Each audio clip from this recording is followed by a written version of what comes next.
How's it going? So this is the sumo squat. Now there's two ways to actually do this. You grab yourself some dumbbells first and foremost, or some power blocks like what I prefer and what I have here.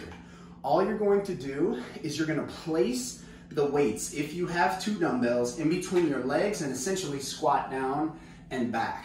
Now the difference with this squat opposed to the Americanized squat here, which is this, as you can see, I come into a hip hinge and I drop my hips down as to not lower my spine in my low back.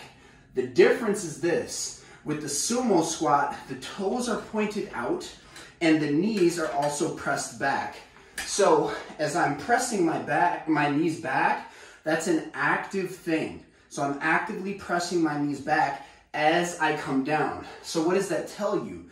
It means that you need the mobility in your hips for this to be done in the first place. Now, that means that you got to do your dynamic warm-up, which is called the bulletproof warm-up, so don't even attempt this unless you're going to do your warm-up. Now, when I come down, again, I'm nice and wide, my heels are wider than hips width distance, and all I'm going to do is I'm going to slide down, keeping my knees back instead of this here. I want to be here. And I'm going to simply pause at the place where I can still keep my low back from bending under. We call that a hip wink, okay? So it looks like this from the side.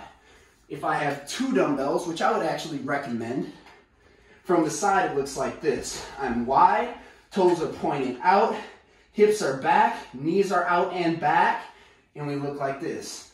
I got my shoulders down and back really tight. As you can see, my arms do not move whatsoever. This is all hip mobility, and then flexing the glutes at the top by driving the hips forward. Again, we're here, squat down and back, knees out, boom, come to the place where the spine does not curl under, and then stand with a hard squeeze of the glutes at the top. If I only had one, simply grab the dumbbell with both hands inside. You can also hold the outside of the dumbbell like this. Doesn't matter to me. All you're going to do is, again, same story, knees back and out, chest up, shoulders down and back, pause where we do not allow the spine to curl under, stand, flex the butt.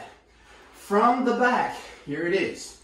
Boom, boom, toes are out, shoulders down and back, and lower the weight. See how the spine does not curl under, stand, flex the glute forward. From the front, toes are out, knees are back and out, coming down, chest is up, shoulders down and back, pause where the spine does not curl under, stand, flex the glutes forward. Whether you're doing this with two dumbbells inside of your legs, meaning that your palms are facing one another, or if you're doing this with one dumbbell or one power block holding the outside of the dumbbell or the power blocks in between your legs and squatted down like this, doesn't matter. Just make sure you do both of those forms right. You make sure that the knees remain back, toes remain out, and at the top you're going to flex your butt as hard as you possibly can at the peak or the top of every single movement. Let me know if you have questions about it, but that's how you do the sumo squat properly. Now the breathing is inhale down, exhale up. Push through your heels, not through the front of your feet. Peace.